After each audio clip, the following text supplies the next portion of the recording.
Hello বন্ধুরা, SSC GD motivation Bangla YouTube চ্যানেলে অথবা ফেসবুক পেজে তোমাদের সবাইকে স্বাগতম।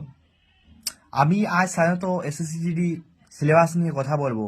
সেই সিলেবাসের মধ্যে কি কি রয়েছে, কোন বিষয়গুলো পড়তে হবে, আপকামিং 2026 যে এক্সাম রয়েছে তার ভিত্তিতে।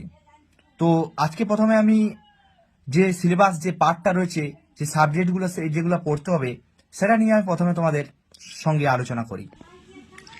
এই সাবজেক্টের মধ্যে এসএসসি যে এক্সাম হবে 2026, সেই এক্সামে কি কি সাবজেক্ট পড়তে হবে।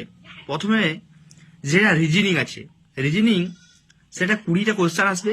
20টা কোশ্চেনের মধ্যে প্রতিটি কোশ্চেনের মার্ক হচ্ছে 2 নাম্বার করে, 40 নাম্বার। এবারে আসছে জিকে জিএস। জিকে জিএস এর মধ্যে 20টি কোশ্চেন থাকে হচ্ছে এখানেও 2 নাম্বার করে প্রতিটি কোশ্চেনের ক্ষেত্রে এবং 40 নাম্বার। এবং ম্যাথমেটিক্স থাকছে, অঙ্ক অঙ্ক ক্ষেত্রেও সেম 20টা কোশ্চেন রবে। 20টা কোশ্চেনের মধ্যে প্রতিটি কোশ্চেনের মার্ক হচ্ছে 2 নাম্বার করে, 40 নাম্বার। এবং যেটা পার্ট ডি, হিন্দি অথবা ইংলিশ, সেটাও 20 নাম্বারের, 20টি কোশ্চেন এবং সেটাও 40 নাম্বারের। Part A, part B, part C, part D, এইভাবে বিভক্ত। প্রতিটি কোশ্চেন থাকে 20টা করে কোশ্চেন থাকে, প্রতিটি কোশ্চেনের মার্ক 2 নাম্বার করে।